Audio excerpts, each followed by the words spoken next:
ரசித்து வியந்து கொண்டிருக்கக்கூடிய ராஜ் தொலைக்காட்சி நேயர்கள் அத்தனை பேருக்கும் தீப ஒளி திருநாள் நல் வாழ்த்துக்களோடு என் உரையை தொடங்குகின்றேன். நடுவர் அவர்களே, எனக்கு முன்னாடி அக்கா வந்து பேசிட்டு போனாங்க.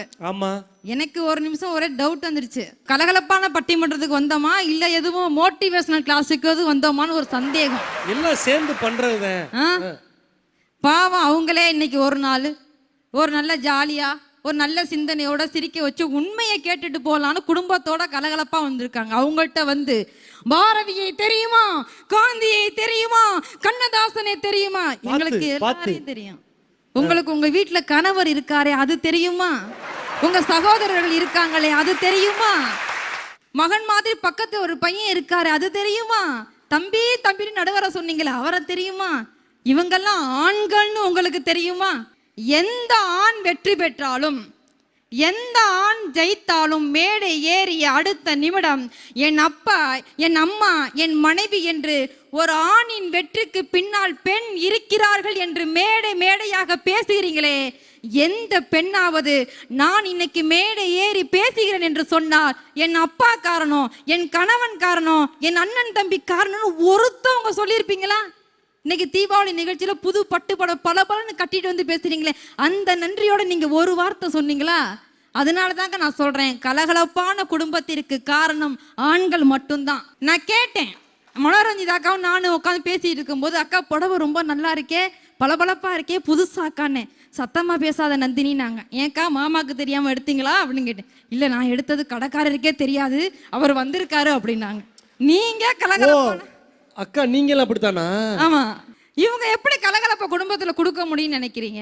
நான் சொல்றேன், உண்மையை சொல்லுங்களேன். இப்ப தீபாவளி இன்னைக்கு பட்டிமன்றம் பாக்குறீங்களா? காலைல வெள்ளனை எந்திரிச்சு அம்மா சமயக்கட்டுல பலகாரம் சுட்டு இட்லி சுட்டு இருப்பாங்க. அப்ப நல்லெண்ணெய் எடுத்து சீயக்காய் எடுத்து அது சரியா கொலைச்சு சாமி கும்பிட்டு மஞ்சள் தடவி புத்தாடைகளை வச்சுட்டு வீட்டில் இருக்க எல்லா குழந்தைங்களையும் கூப்பிட்டு போய் சுடுதண்ணி வச்சு குளிக்க வச்சு துவட்டி, அவர் அது வரைக்கும் கையிலையும் சட்டையோட தான் இருப்பாரு.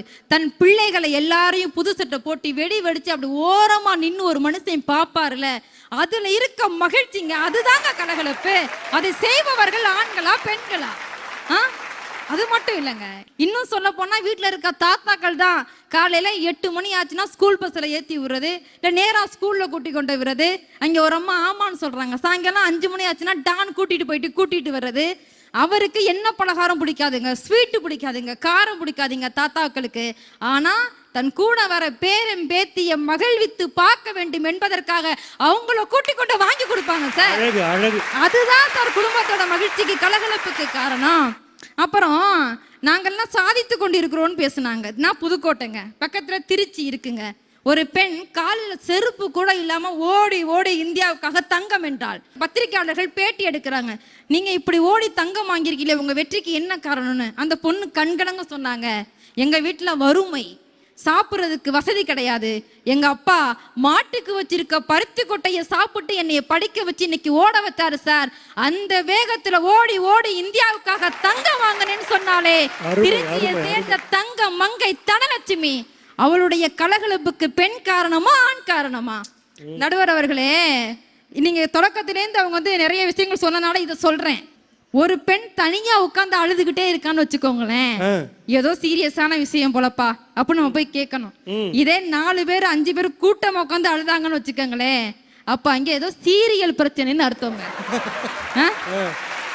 சீரியலை பார்த்து அழுகின்ற கூட்டம் நீங்க எப்படிங்க குடும்பத்துல கலகலப்பை கொண்டு வருவீங்க?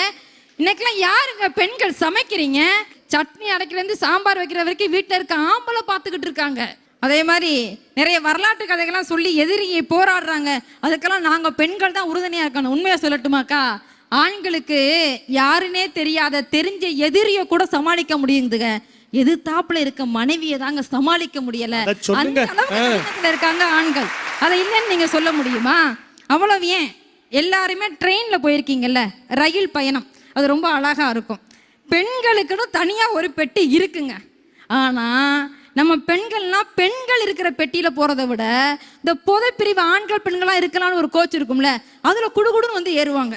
நான் 2 நாளைக்கு முன்னாடி சென்னையில இருந்து ஒரு ஊருக்கு நிகழ்ச்சிக்கு போகும்போது கேட்டேன், ஏமா இந்த வயசான காலத்துல பெண்களுக்குன்னு ஒரு பெட்டி இருக்குல்ல, அதுல நீங்க ஏறி வரலாம்ல, உட்காந்து ஜாலியா வரலாம்னு. அந்த அம்மா சொன்னுச்சு, அடையாத்தா நீ சொல்ற, பெண்களுக்குன்னு இருக்கிற பெட்டியில என்ன எல்லாம் உருன்னு இருக்கும், பேய் மாதிரி இருக்கும். அதுங்க கிட்ட போயிட்டா உட்கார்றது.